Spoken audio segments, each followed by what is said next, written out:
नमस्कार साथियों, एक दिन का अंतराल और फिर आपके समक्ष मेरी उपस्थिति।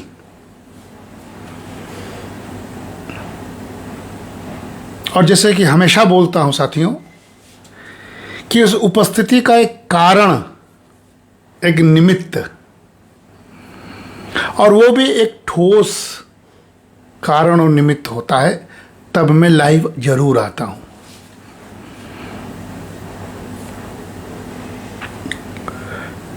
छः बजे आता हूं महाविद्यालय से काम करके, काशी हिंदू विश्वविद्यालय अर्थशास्त्र विभाग में, और उसके बाद से वहाँ से आकर अचानक ही मन में एक विचार आता है, उसको आप सूचनार्थ दे देता हूँ, लाइव हो जाता हूँ साथियों। समय रुकता है नहीं, मन में विचार थमता है नहीं, गति समय का तेज है, और व्यक्ति का जीवन उसी समय में से कुछ कर गुजरने का एक इम्तिहान है। जी हाँ साथियों, मैं आपके बीच लाइव आया हूं। उसके पीछे कारण यह है कि कल 17 सितंबर 2025 को भारत देश के, दुनिया का सबसे बड़ा लोकतांत्रिक, समृद्ध, कल्चरली हम बात कर रहे हैं, और विविधता से भरा, संभावनाओं से भरा एक देश भारत, उसके प्रधान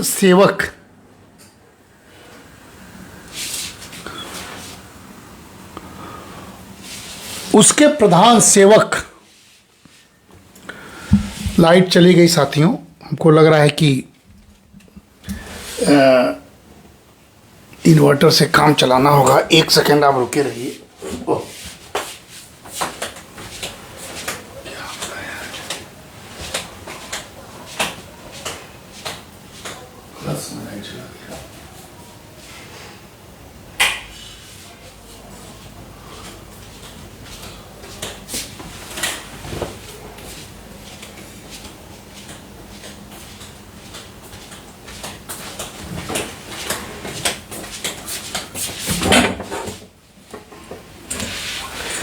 साथियों, परीक्षाएं चलती रहती हैं, और उस परीक्षाओं को पार करके भी चीज़ों को आगे बढ़ाना चाहिए। अभी अभी किसी कारणवश बिजली गई है, लेकिन इन्वर्टर के थोड़े प्रकाश से अभी लाइट आ जाएगी। क्रम न टूटे। तो साथियों, मैं कह रहा था कि कल 17 सितंबर को भारत देश के यशस्वी प्रधानमंत्री, जिसे हम लोग प्रधान सेवक कहते हैं, स्वयं प्रधानमंत्री के मुख से निकला हुआ, गढ़ा हुआ यह शब्द है कि लोकतंत्र में कोई राजा नहीं होता है, सब सेवक होते हैं। और इस समय दुनिया भर में सबसे अधिक लोकप्रिय, आदरणीय व्यक्तित्व के स्वामी नरेंद्र दामोदर दास मोदी का कल जन्म दिवस है, और वो भी 75वां जन्म दिवस, जो अपने आप में एक अभूतपूर्व और एक उत्सव उल्लास मनाने वाला दिवस है। किसी के जीवन में 75 वर्ष का होना एक तरह से माना जाता है कि एक वरदान है। तो चूंकि कल है और अभी शाम को हमने 6:45 पर सोचा है आधा घंटा बोलूँगा, तो मैंने सोचा कि कल जो समय आने वाला है, आज मंगलवार का दिन है, कल तो पूरे दुनिया में धूम मचेगी, उनके जन्म दिवस की शुभकामनाओं की धूम मचेगी। जन सेवा पखवाड़ा चल रहा है, हम लोग भी तमाम तरह के काम कर रहे हैं, लेकिन हमने सोचा कि आज ही पूर्व संध्या पर ही जो कुछ विचार हैं मेरे मन में, चूंकि वो प्रधान सेवक, वो प्रधानमंत्री, वो व्यक्तित्व हम जहाँ बैठे हैं बनारस, काशी, उसके सबसे पहले सेवक हैं, यानी वहाँ के सांसद हैं। तो हमने सब सोचा कि सबसे पहले हम अपने सांसद को, जो कि देश का प्रधानमंत्री है, विश्व का नेता बना, लाइट आ गई साथियों, और हम क्यों ना आज ही इस पूर्व संध्या पर ही अपने यशस्वी प्रधानमंत्री को शुभकामनाएं दे दें, मंगल कामना दे दें आप सभी की ओर से।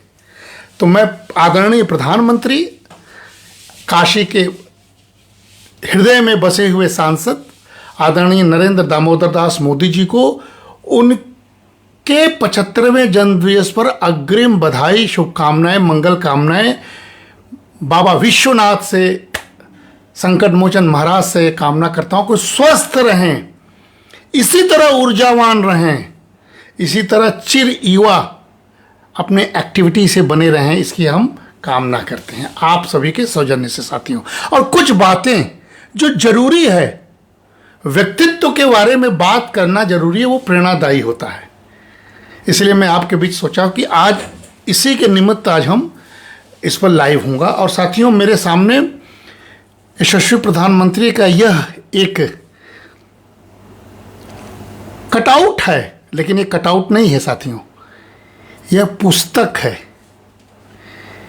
यह लेखक का भाव है, यह कल्पना है, यह व्यक्तित्व है जो स्वयं में एक रचना है, स्वयं में एक पुस्तक है, स्वयं में एक शोध है, स्वयं में एक पराकाष्ठा है व्यक्तित्व की। ये देखिए, ये पुस्तक का प्रारूप है, हर पन्ने इसके बोलते हैं, हर पन्ने में इसके कृतित्व झलकते हैं, हर पन्ने में इनके बारे में लिखा गया है। और ये लिखने वाला जो भी हो, मुझे भाया 500 रुपये का प्राइज़ था और अपूर्व शाह नाम के किसी व्यक्ति ने लिखा है। मैंने एक पुस्तक मेला से इसको ले लिया था और इसको मुझे गिफ्ट के रूप में हमारे एक प्रिय छोटे भाई चंद्र प्रकाश ने दिया। मुझे अच्छा लगा, उसने मुझे भेंट कर दिया। तो यह प्रधानमंत्री के इस व्यक्तित्व को मैं प्रणाम करता हूं। उनके 75वें जन्मदिवस पर उनको आदरपूर्वक एक तरह से श्रद्धानवत होते हुए उन्हें शुभकामनाएं देता हूं। और चूंकि हमारे भाई साहब होते, साथियों, हमारे भाई साहब होते, तो मैंने सोचा कि क्या वो आज चुप रहते? कदापि नहीं, वो इसी समय ठीक खूब बोलते और उनके व्यक्तित्व के बारे में बोलते, गूढ़ बातें बोलते। लेकिन किसी के जाने से विचार नहीं खत्म होते, भाव नहीं खत्म होते हैं। भाई गया तो उसकी याद में ही सही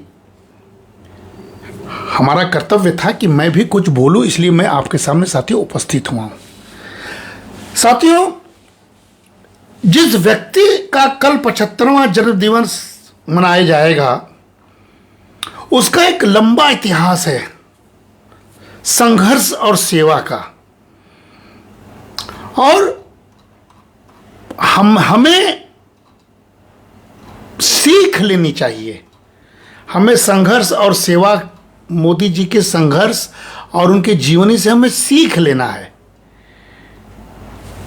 कोई भी व्यक्ति, चाहे जिस दल का हो, चाहे जहां का हो, अगर उसके जीवन में कोई प्रेरणादायी प्रसंग होते हैं तो उसे सीख लेना चाहिए। एक शिक्षक धर्म के होने के नाते मैं इसीलिए लाइव आया हूं। यह कोई ऐसी बात नहीं है कि लोग बोलते हैं कि क्यों मोदी के बारे में बोल रहे हो। अरे मोदी के बारे में इसलिए बोल रहे हैं कि मोदी को हमने चुना है, वो जनसेवक हैं, देश का नेतृत्व कर रहे हैं, और ऐसे विकट परिस्थितियों में उन्होंने देश को विकट परिस्थितियों से निकाला है कि उनसे प्रेरणा पाकर हम बहुत सारे चीज़ों को समझते हैं, गुनते हैं, रिसर्च करते हैं। इसलिए मोदी के बारे में बोलना जरूरी है। मोदी कोई व्यक्ति नहीं है, मोदी व्यक्तित्व है। मोदी कोई जात धर्म परिवार के नहीं हैं, मोदी भारत के प्रधानमंत्री हैं। इसलिए साथियों, एक गुजरात के छोटे से जिले मेहसाणा में, गुजरात के छोटे से जिले मेहसाणा जिले में, जो कि बड़नगर के नाम से कस्बा है, वहां 17 सितंबर 1950 में वो जन्मे थे, यानी आज़ाद भारत में जन्मे थे। और पंचवर्षीय योजना जब शुरू हुई, उसके 1 वर्ष पूर्व मोदी जी ने, नियति ने, ईश्वर ने भारत के डेमोक्रेटिक प्रोसेस को देखते हुए एक व्यक्ति को पैदा किया।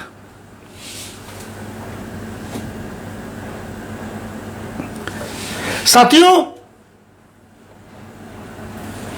बहुत सारे लोग बिना जात के, बिना पात के मानते नहीं हैं, लेकिन अगर उनका जात देखा जाए, आज तो वो पूर्ण भारतीय हैं, भारत का नेतृत्व कर रहे हैं, लेकिन वो घांची समुदाय, जिसको हम लोग ओबीसी कहते हैं, उस परिवार में वो जन्म लिए थे। और आपने देखा होगा कि हमने नरेंद्र दामोदर दास कहा, तो दामोदर दास ही उनके पिता थे। और चाय वाले जो कहानी है, जो चाय वाला वाकया है, वो रेलवे स्टेशन पर वही बेचते थे। और वो छोटा नरेंद्र जो अपने मुख से कहता है, हर पिता का बालक, साधारण बालक मदद करता है, चाहे घर हो चाहे बाहर। आज भी कई गरीब माँ बाप के बच्चे अपने माँ बाप का साथ देते हैं, तो वो बालक अपने पिता का साथ देता था चाय बेचने में। इसीलिए वो मोदी चाय वाले के नाम से प्रसिद्ध हो गए। यानी साधारण भारतीय की पहचान और लोकतंत्र की मजबूती, ये लिंक है, और कोई लिंक नहीं है। यानी आजीविका के संघर्षपूर्ण जो अनुभव थे प्रधानमंत्री, जो वर्तमान में हम, जिसका जन्मदिन के लिए हम आए हैं, उस संघर्षपूर्ण अनुभव ने उसी प्रधानमंत्री में, जिसकी कार्यशैली को आप देख रहे हैं, मुख्यमंत्री, प्रधानमंत्री होने के बावजूद लगातार एक दिन भी छुट्टी नहीं लेना, ये उसी संघर्षपूर्ण अनुभव, उससे अनुशासन, उससे मितव्ययिता और गरीबों के प्रति साथियों गहरी सहानुभूति का भाव इस व्यक्ति में जगा। बहुत सारे लोग उसको मजाक करते हैं, मजाक नहीं है, ऐसे जीवन को जीकर देखिए। कोई अमेरिका वगैरह से जो बड़े नोबल लॉरियट्स इकोनॉमिक्स के हैं, वो भारत के गरीबी को समझने के लिए बिहार के पूर्वांचल के कई कस्बों पर रहते हैं। गरीबी अनुभव है, उसके साथ मजाक नहीं करना चाहिए। तो ये प्रधानमंत्री जी का ये संघर्षपूर्ण जीवन के बारे में भला प्रेरणादायी बात क्यों नहीं करनी चाहिए। एक साधारण से विद्यालय में शिक्षा वो पाते हैं, और उसी समय कई सारे लोगों ने कहा कि वो बहुत मेहनती, जिज्ञासु और प्रतिभाशाली छात्र थे। बहुत सारे लोग उनके शिक्षा पर भी मजाक उड़ाते हैं।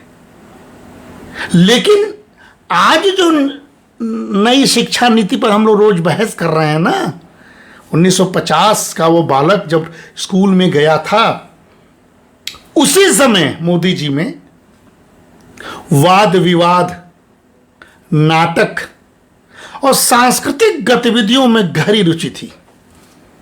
देखिए ट्रेनिंग होती है कैसे बालकों में, आज भी कैसे हम अपने विद्यार्थियों को ये ट्रेनिंग दे। नेप ने यही होता, शायद मोदी के मन में रहा होगा, अपने जीवन को भी उन्होंने देखा था।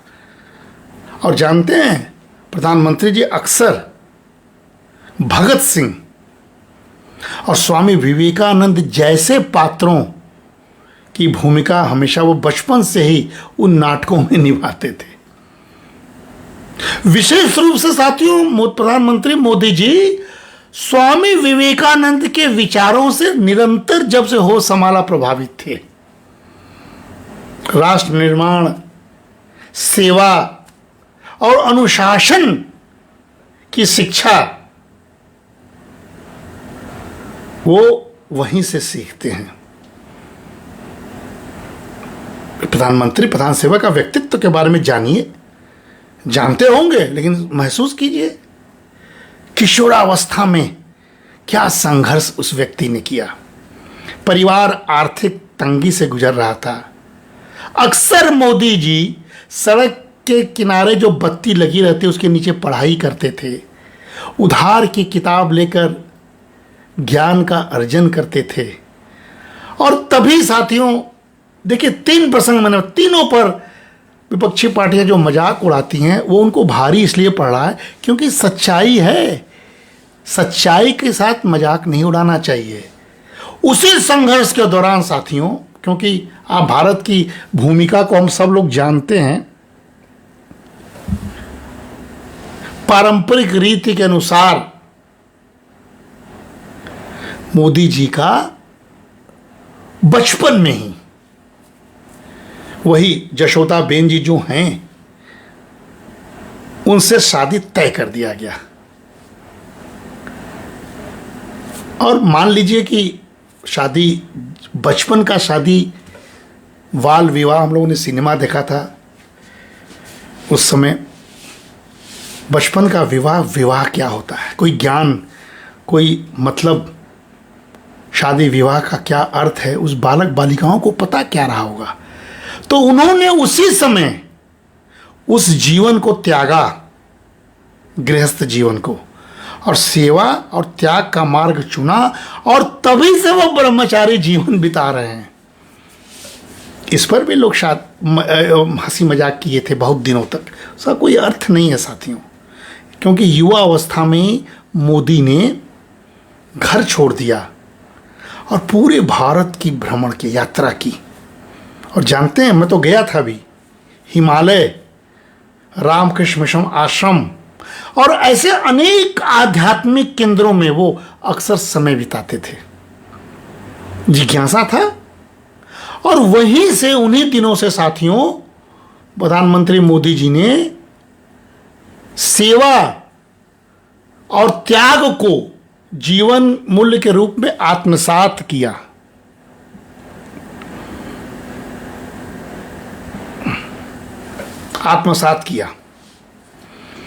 तो ये मैं बता रहा हूं ऐसे व्यक्तित्व जिसका कल जन्मदिन मनेगा, उसके पूर्व संध्या में एक व्याख्यान एक शिक्षक का निस्वार्थ और प्रेरणादायी वक्तव्य के रूप में हमने सोचा कि मैं इस पर बात करूं।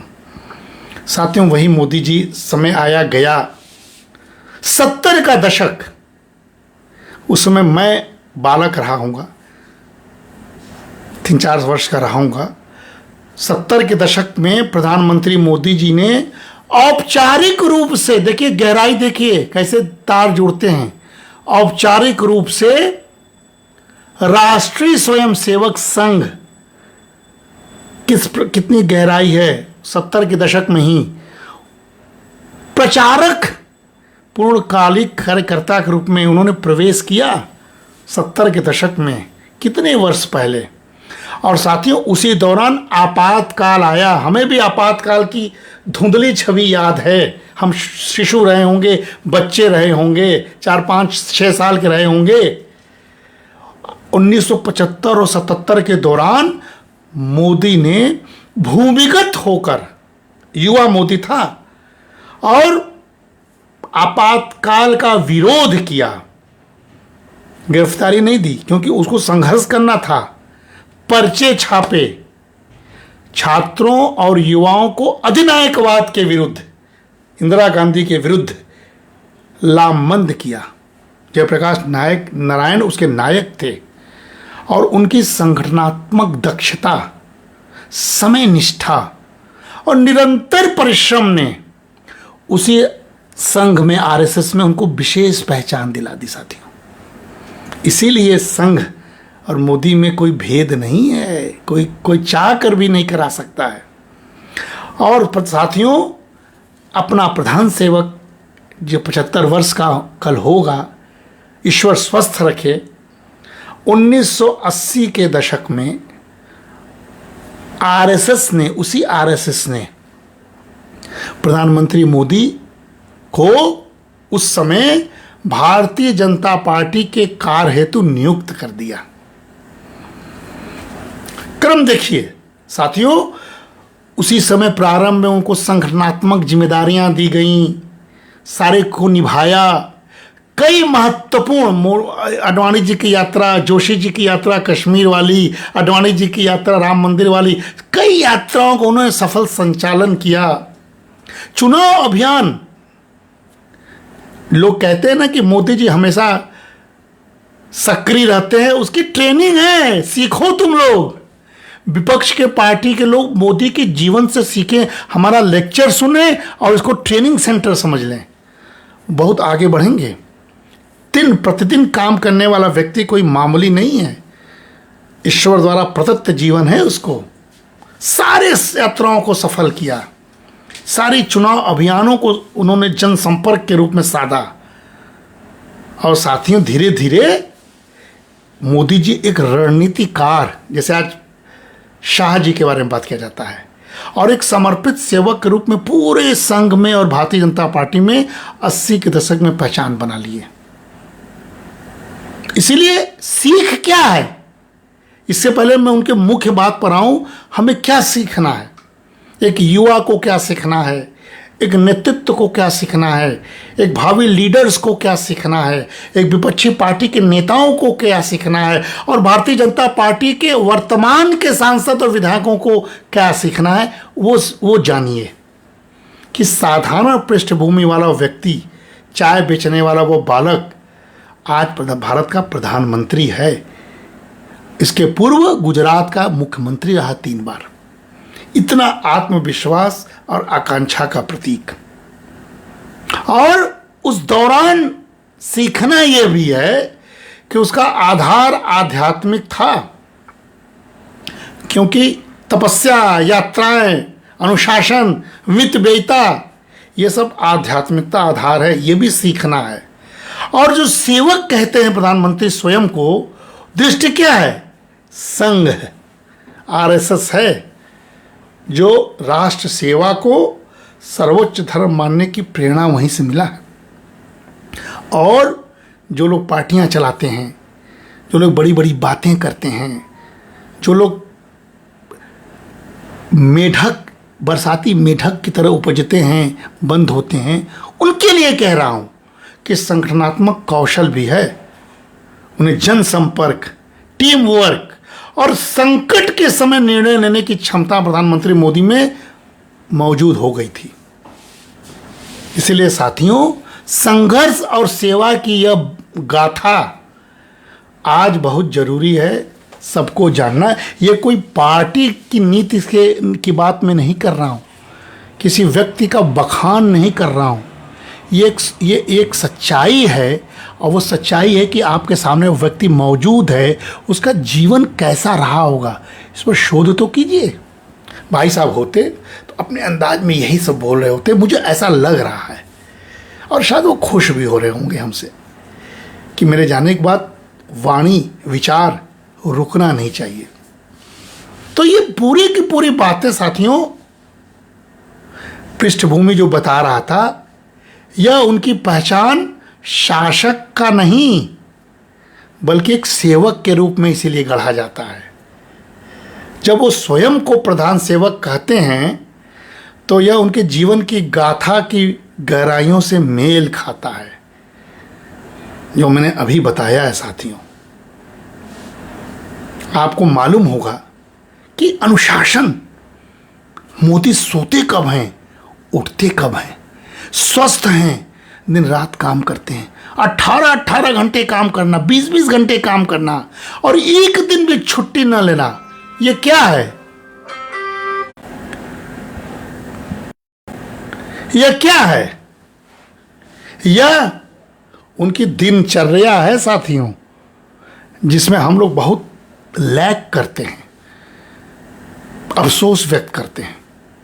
सुबह का योग जिन्होंने वैश्विक पहचान दी, ध्यान जो उनका जीवन अंतर्दृष्टि को पैदा करता है, और लंबे समय तक काम करने का अभ्यास, वही उनकी प्रशासनिक अनुशासन की क्षमता को बढ़ाता है साथियों।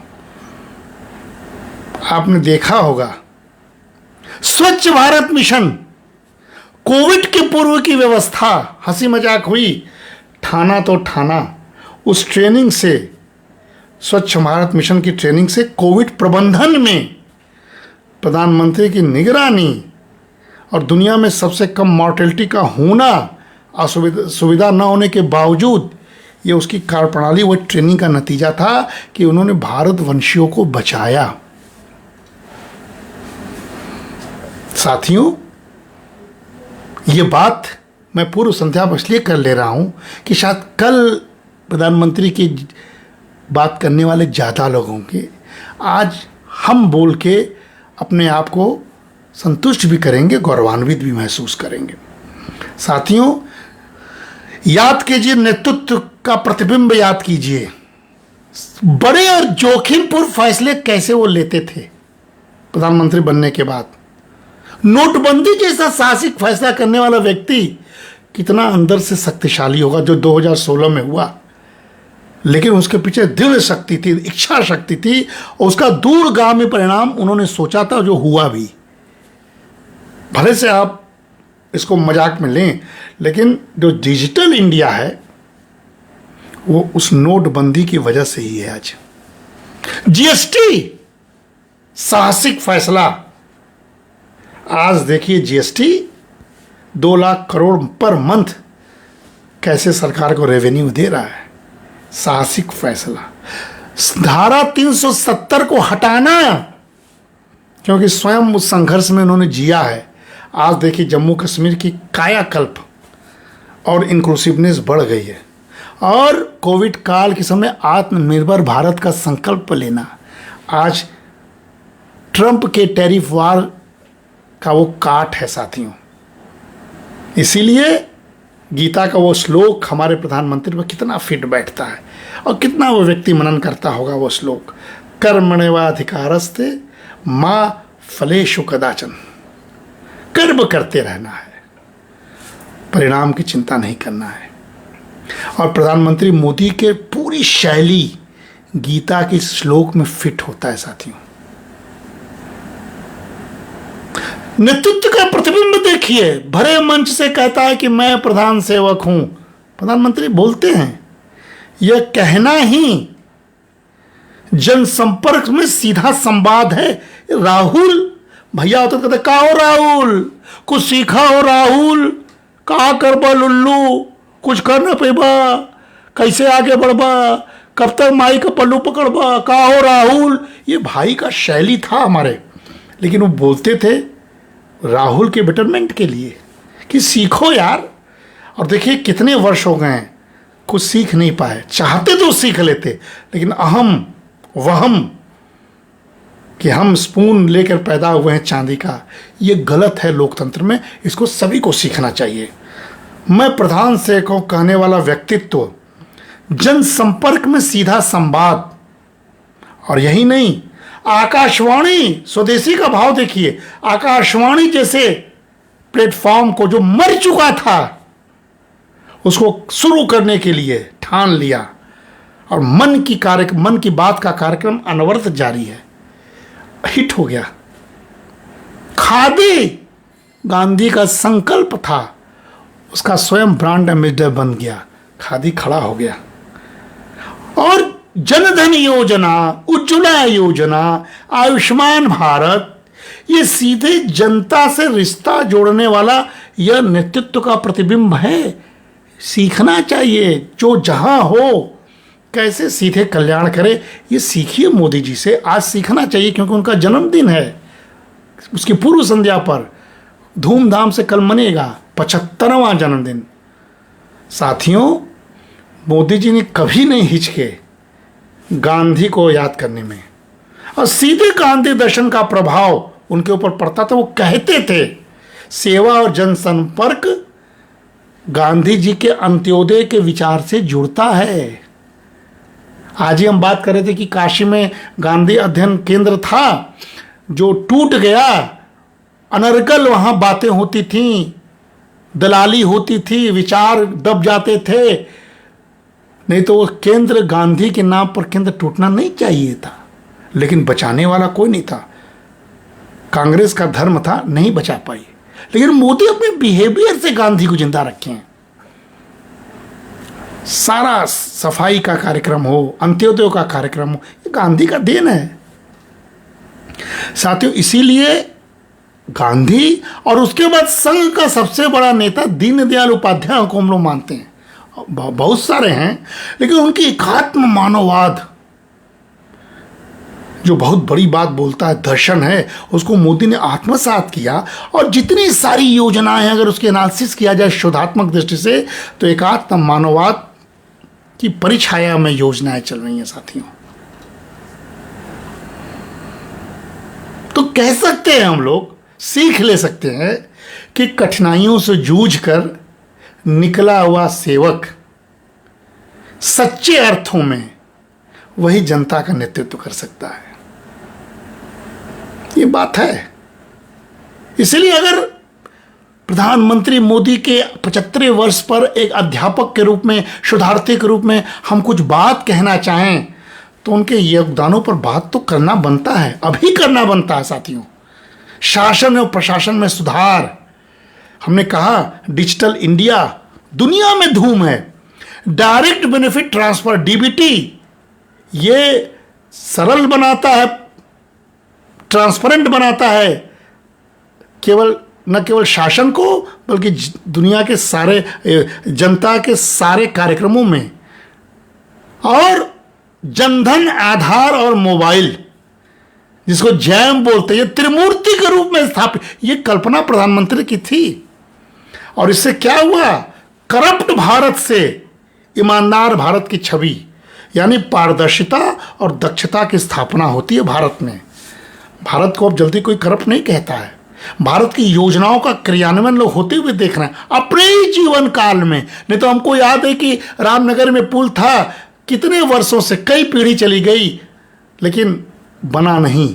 योजनाओं का शिलान्यास बनते हुए कहीं नहीं देखता था। अब तो हम लोग देख रहे हैं, अब काशी में ही 2014 से 2025 मात्र 11 वर्ष भी नहीं हुए हैं, कम से कम 2 दर्जन योजनाओं को पूर्ण होते हुए तो हमने स्वयं देखा है।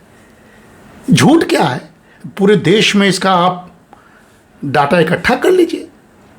साथियों, प्रधानमंत्री मोदी से प्रशासन और शासन और क्रियान्वयन की गूढ़ता सीखनी चाहिए। ईज ऑफ डूइंग बिजनेस में सुधार किया, और हमने कहा ना, जीएसटी का क्रियान्वयन तथा दिवालियापन जो एक संहिता था, कानून था, उसको खत्म करके कई सारे कानून को, आर्थिक शासन को सरल और प्रभावी बनाकर इस देश में प्रधानमंत्री ने सबसे तेजी से बढ़ती हुई अर्थव्यवस्था का तगमा लिया। इसे मैं बार बार कह रहा हूं कि प्रधानमंत्री जी को आप इस रूप में भी तो देखिए, आलोचना तो कीजिए, लेकिन सकारात्मक पक्ष को अगर आप नहीं समाहित करेंगे अपने में, तो आपका व्यक्तित्व छोटा होगा। उसका क्या छोटा, वो तो बड़े व्यक्तित्व वाले है ही हैं। हम बौनेपन से उबज कर अगर किसी की बात को स्वीकारते हैं तो हम बड़े हो जाएंगे। साथियों, स्वच्छ भारत अभियान सभी को याद है, कोविड के पूर्व जन आंदोलन बनाया। इसलिए देखिए, सारे कार्यकर्ता पखवाड़ा दिवस मना रहे हैं, जानते हैं कि प्रिय है मोदी जी का। और ये गांधी जी से उन्होंने स्वच्छता का यह और आत्म अनुशासन का यह संदेश लिया था, तो कभी किसी व्यक्ति को उन्होंने छोड़ा नहीं है। साथियों, प्रधानमंत्री मोदी ने, जिसका हम 75वां जन्मदिन मना रहे हैं, पूर्व संध्या पर बात कर रहे हैं आर्थिक एवं अवसंरचनात्मक विकास के वो पूर्वधा माने जाएंगे इतिहास में। आत्मनिर्भर भारत अभियान की शुरुआत की उन्होंने कोविड काल में। निर्माण में, कृषि और रक्षा में आत्मनिर्भरता का बल दिया। स्वदेशी स्वदेशी बातें आप रोज सुन रहे होंगे। स्टार्टअप इंडिया और मेक इन इंडिया जैसे टर्मिनोलॉजी को उन्होंने ग्लोबल बनाया, जिससे उद्यमिता और नवाचार को बढ़ावा मिले। स्टार्टअप करने वालों सैकड़ों की संख्या में हमारे देश में नाम कमा रहे हैं। सड़कों, एक्सप्रेसवे, रेल, मेट्रो, नवीकरणीय ऊर्जा, व्यापक विस्तार हुआ इस देश में। देखते देखते लीडरशिप का देन है।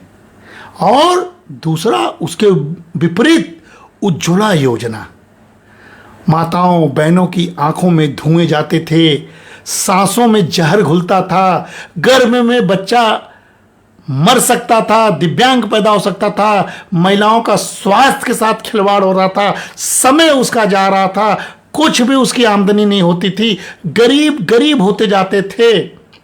ऐसे में उज्ज्वला योजना का उन्होंने संकल्प लिया। गरीब परिवारों को निःशुल्क एलपीजी का कनेक्शन, अद्भुत योजना था। उसमें ग्रामीण महिलाओं के जीवन को बदल दिया। साथियों, ये क्या क्या बातें विपक्षी करते हैं, सीखें और करें इसको। साथियों, सामाजिक और सांस्कृतिक पहल, देखिए अर्थव्यवस्था, आध्यात्मिकता, सामाजिक सांस्कृतिक पहल, ये सब मोदी जी के गुण हैं। बेटी बचाओ, बेटी पढ़ाओ, महिलाओं को सशक्तिकरण बनाओ, लैंगिक न्याय करो, आयुष्मान भारत के माध्यम से गरीबों की सेवा करो, उनके स्वास्थ्य की चिंता करो। और यही काशी, जो कभी गलियों का शहर जरूर था लेकिन गंदगी की ढेर वाला शहर भी था, काशी विश्वनाथ धाम का कॉरिडोर बनाकर, अयोध्या में राम मंदिर का निर्माण करके सभ्यतागत पुनर्संपर्क भी साधने वाला व्यक्ति अगर है तो उसका नाम नरेंद्र मोदी है। आयुष्मान भव, एक हृदय से आशीर्वाद निकलता है जन जन का। साथियों, योग, हम लोग इंडियन नॉलेज सिस्टम, योग को वैश्विक प्रसार कैसे मिला, यह हमारे सामने, हम लोग सब लोग उसको अनुभव करते हैं। 21 जून को अंतर्राष्ट्रीय योग दिवस घोषित करवा दिए, दुनिया मान गई, लोहा ले ली। और यही नहीं, जो ट्रंप का टैरिफ वार देख रहे हैं, जिसमें प्रधानमंत्री अडिग हैं, बातें चल रही हैं, और आसपास के देशों का नाश देख रहे हैं, प्रधानमंत्री का विदेश नीति का भी जवाब नहीं है, वैश्विक छवि का जवाब नहीं है। भारत को कैसे विश्व गुरु के रूप में प्रतिष्ठित किया जाए, उसका यह दृढ़ संकल्प है, ये संकल्पना है। देखिएगा आने वाले समय में पड़ोसी पहले जो नीति है, एक्ट ईस्ट और अमेरिका, यूरोप, जापान, इजराइल, खाड़ी देशों से रणनीतिक साझेदारी। मोदी अपने देश को किसी देश का पिछलग्गू नहीं, और न ही अपने देश को किसी देश को दाबने वाला ऐसी छवि नहीं पैदा करते हैं। वह भारत को विशाल हृदय वाला, इसीलिए रणनीतिक स्वायत्तता पर हमेशा जोर देता है। रूस, अमेरिका, मध्य पूर्व के साथ समानांतर संतुलन पैदा करने वाला अगर कोई एक व्यक्ति दुनिया में है तो सिर्फ नरेंद्र मोदी है, भारत का नेता है, हमारा प्रधानमंत्री है। हमें उस पर गर्व होना चाहिए और उसके जन्मदिन पर कोटि कोटि शुभकामना देना चाहिए। साथियों, ग्लोबल साउथ का आवाज बनकर उभरे हैं। G20 का दर्शन सबने किया। कैसे जलवायु शिखर सम्मेलन में विकासशील देशों का उन्होंने नेतृत्व किया। पिछले वर्ष हम सब उसके गवाह हैं। काशी में कई मीटिंग्स हुई हैं।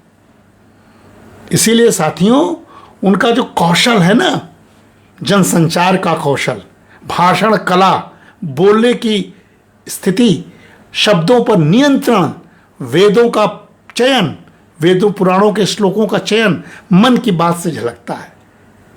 सोशल मीडिया पर सीधा संवाद करते हैं। नेपाल की तरह नहीं, सोशल मीडिया को सकारात्मक बनाने पर जोर देते हैं, युवाओं को स्वतंत्रता देते हैं। नेपाल नहीं है हमारा देश। और निर्णायक शासन देखिए, धारा 317 हटा, नोटबंदी हुआ, सर्जिकल स्ट्राइक हुआ, बालाकोट एयर स्ट्राइक हुआ, और अंत में ऑपरेशन सिंदूर से इस प्रधानमंत्री मोदी के समस्त जीवन को हम एक अभूतपूर्व बना सकते हैं साथियों। और जब प्रधानमंत्री जाते हैं कहीं, नॉर्थ ईस्ट गए थे, बिहार की यात्रा कर रहे हैं, कश्मीर जाते हैं, साउथ जाते हैं, तो देखिए प्रतीक पर कितना जोर देते हैं, भाषा पर कितना जोर देते हैं, स्वभाषा का कितना महत्व देते हैं। हिंदी तो बोलते ही हैं, लेकिन जहां जाते हैं वहां की भाषा से शुरुआत करते हैं।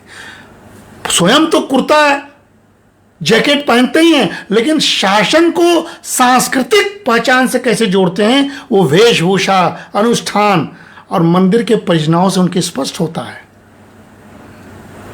यानी एक व्यवहारिक आदर्शवाद, आर्थिक आधुनिकीकरण और सांस्कृतिक जड़ों का संतुलन, डिजिटल इंडिया और राम मंदिर का संगम अद्भुत है। छोड़ा किसी को नहीं है, समेटा सभी को अपने में। इसलिए सेवक की छवि, प्रधान सेवक की बात, ये बिल्कुल शाश्वत सत्य है साथियों।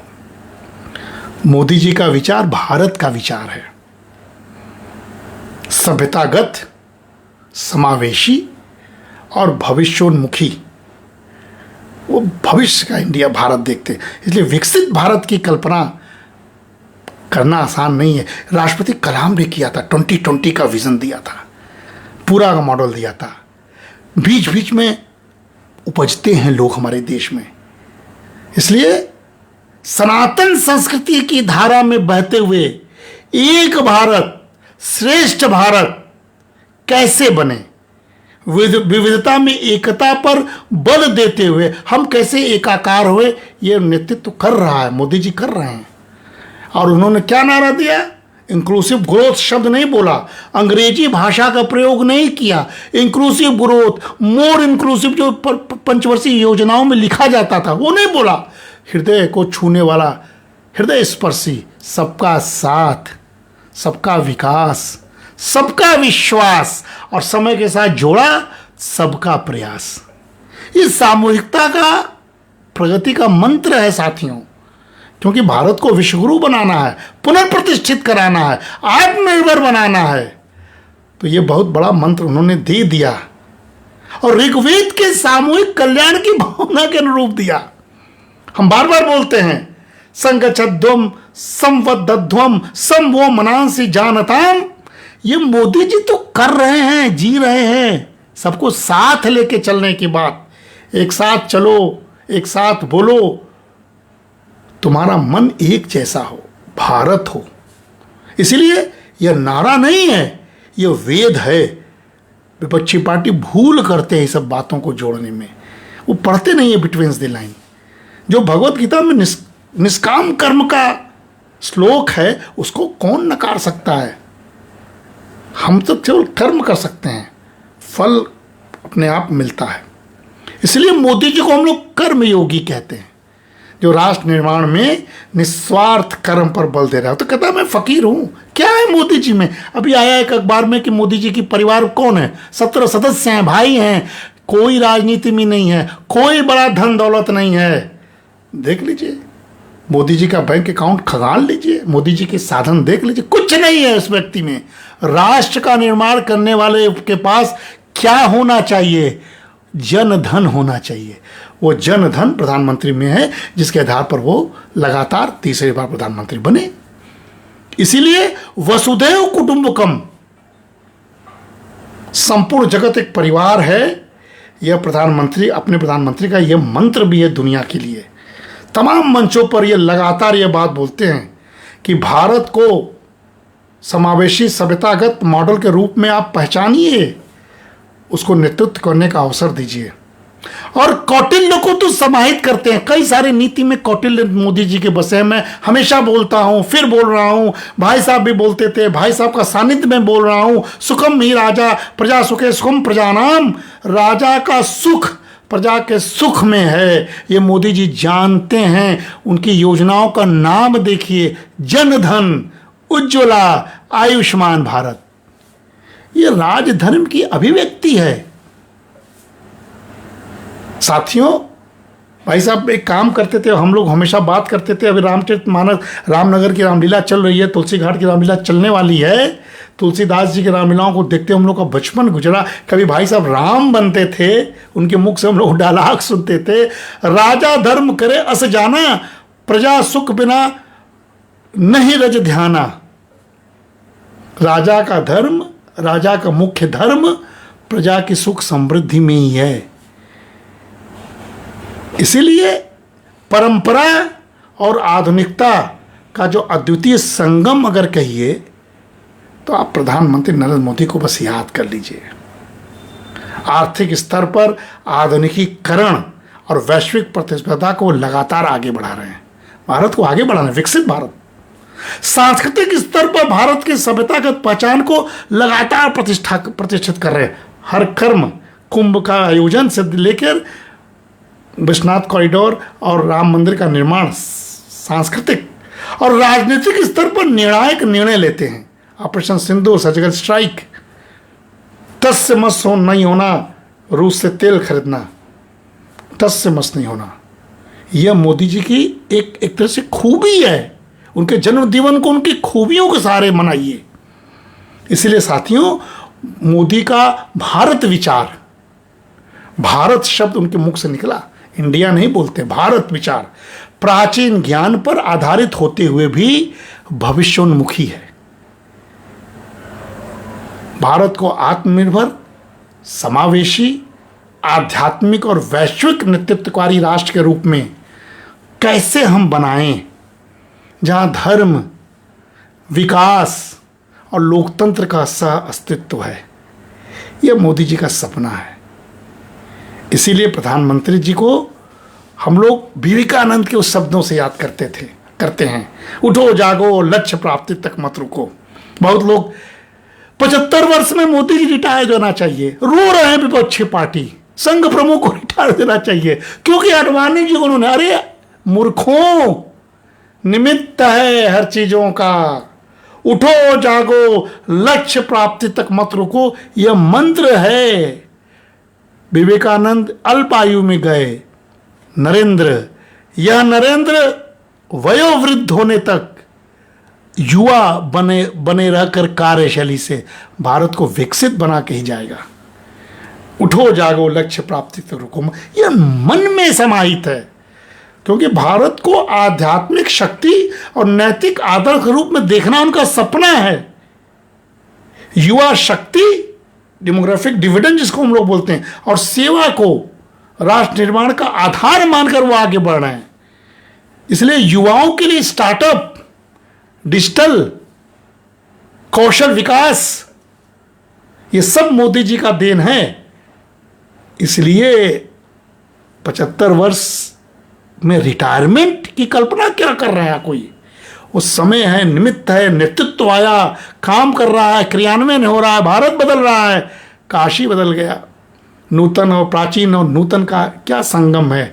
हम ऐसे व्यक्ति को कहें जो अथक काम कर रहा है, 18 घंटा काम कर रहा है। कौन से युवा, हम ही नहीं काम कर पाते 18 घंटा, युवा नहीं काम कर पाते। 40 वर्ष के युवा रिटायर हो जा रहे हैं, काम नहीं कर पा रहे हैं। 18 घंटे करने वाला योगी बिना कोई छुट्टी लिए अनवरत राष्ट्र की सेवा कर रहा है। अरे आप अपने स्वार्थ के लिए ये मना रहे हो कि वो रिटायर हो जाए। धिक्कार है ऐसे लोगों पर जो सत्ता के लिए मोदी जैसे यशस्वी प्रधानमंत्री को कह रहा है रिटायर हो जाओ। उन्होंने सबको आत्मसात किया। मैंने कहा ना, गांधी के स्वदेशी और आत्मनिर्भरता को आत्मसात किया, आर्थिक न्याय और सबसे कमजोर की भलाई में लगे रहे। आत्मनिर्भर भारत उनका देन है, स्वच्छ भारत अभियान उनका सपना है, अंत्योदय योजनाएं उनका मंत्र है। गरीब, दलित, महिला, ग्रामीण वर्ग के लोगों का उत्थान करना, समानता को पैदा करना। पंडित दीनदयाल उपाध्याय के एकात्म मानववाद, जिसमें मनुष्य के भौतिक, मानसिक, बौद्धिक और आध्यात्मिक पक्षों को कैसे संतुलित रखे, उस पर दिन रात काम करने वाला व्यक्ति। कितना बड़ा दिवस है वो दिवस, कल है साथियों। मैंने सोचा कि उत्तिष्ठ जागृता प्राप्य वरान निबोधत, यह बात मोदी जी के लिए सही हो रहा है। और सर्वे भवन्तु सुखिना, ये उनका मंत्र है, सबका सुख और सबका विकास। और इसीलिए ऐसे व्यक्ति जिसका जीवन सेवा से गुजरा है और सांस्कृतिक राष्ट्रवाद, आत्मनिर्भरता, सामाजिक समरसता जिसका ध्येय हो, ऐसे व्यक्ति का कल अगर जन्मदिन है तो आप समझ लीजिए, जिसने एकात्म मानव दीनदयाल जी को समाहित अपने में किया और दत्तोपंत ठेंगरी को स्वदेशी के रूप में कैसे वो समर्पित कर रहा है अपने जीवन को, श्रम की गरिमा कैसे मोदी जी वापस ला रहे हैं, स्वदेशी अर्थनीति को कैसे बढ़ावा दे रहे हैं, सामाजिक न्याय को कैसे बढ़ा रहे हैं, ये सब आप ई श्रम पोर्टल देख लीजिए, वोकल फॉर लोकल देख लीजिए, मेक इन इंडिया देख लीजिए, और स्वदेशी भाव को लगातार ललकारने वाला प्रधानमंत्री देख लीजिए। ये सब स्वदेशी को बढ़ाता है। इसीलिए सर्वे भवन्तु सुखिना यानी स्वदेशी मंत्र है। सुखम ही राजा प्रजा सुखे कौटिल्य का मंत्र है। संगच्छध्वम संबद्धम ऋग्वेद का मंत्र है। ये सब मिला जुला के साथियों हम यह कह सकते हैं कि ऐसे व्यक्ति का हम जन्मदिन मना रहे हैं जिसने दुनिया को योग दिया, जीआई टैग खादी एवं हथकरघा को पुनर्जीवन दिया, वोकल फॉर लोकल को मंत्र दिया, उपभोग को पहचान दिया, गौरव से जोड़ा, आयुष मंत्रालय जैसे शब्द को गढ़ा, आयुर्वेद को बढ़ावा दिया, परंपरागत शिल्प को बढ़ावा दिया, जैविक खेती का पुनरुत्थान कर रहा है, स्वास्थ्य और स्थायित्व की बात कर रहा है, स्वदेशी का समन्वय कर रहा है, रक्षा और सामरिक स्वदेशी मंत्र दे रहा है, तेजस लड़ाकू विमान, INI विक्रांत, अग्नि 5 मिसाइलें, ड्रोन तकनीक, ये सब स्वदेशी मॉडल में सिंदूर में दिखाकर दुनिया को दर्शन करा रहा है और आत्मनिर्भरता घटाने की लगातार चेष्टा कर रहा है। यही स्वदेशी बलम श्रेष्ठम, कौटिल्य का यही सूत्र है, मोदी जी इसको समाहित कर रहे हैं साथियों। इसीलिए आज हम सोचे कि हम कैसे मोदी जी को अपनी तरफ से, हम आपके माध्यम से कैसे उनको हम मंगल कामना करें। तो मुझे लगा कि सबसे अच्छा है कि ऐसे मोदी जी जो गांधी का ग्राम स्वराज, दीनदयाल का एकात्म मानववाद, ठेंगरी का स्वदेशी अर्थशास्त्र, इनका पूरा का पूरा निचोड़ करके आत्मनिर्भर भारत के रूप में मॉडल देता है, ऐसे मॉडल को अर्थशास्त्री के रूप में हमें स्वीकारना चाहिए।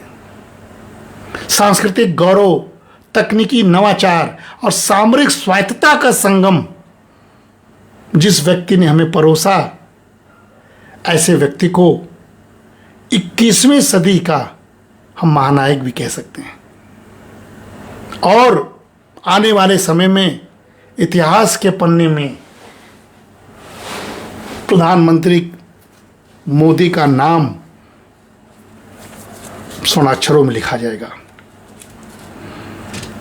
और वो बोलते थे, सफलता और विफलता की चिंता मत करो, सफलता और विफलता में अपने आप को मत मापो, अपनी गलतियों को स्वीकारो, सीखो। गलतियां नहीं करोगे तो सीखोगे क्या? कहते थे कि मेरा जीवन ऐसा है, मुझे हर समय विफलताओं और नकारात्मकताओं का सामना करना पड़ता है और करना पड़ेगा भी।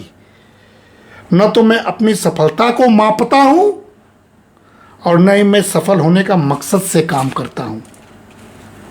जीवन ही मेरी महत्वाकांक्षा एक लक्ष्य हासिल करना है, यानी भारत माता को सेवा करना है। भारत माता की 140 करोड़ की आबादी का सेवा करना है। सफलता और असफलता के मापदंड में अपने आप को नहीं जीने देना है। यह मंत्र के साथ ऐसा व्यक्ति आपके सामने साक्षात है। हमने तो गांधी को नहीं देखा, हमने तो पटेल को नहीं देखा, हमने तो महापुरुषों को नहीं देखा, हमने तो महामना को भी नहीं देखा, लेकिन जो हमारे सामने हैं उसमें सारे का दर्शन होता है, तो हम धन्य हैं। ऐसे कल्पना के साथ मैं एक बार पुनः काशी की धरती से प्रधानमंत्री मोदी जी को उनके 75वें जन्म दिवस की पूर्व संध्या पर कोटि कोटि मंगल कामना करता हूं। दीर्घायु हो, शतायु हो, कर्मठ बने रहें और राष्ट्र की सेवा तब तक करें जब तक भारत विकसित ना हो जाए।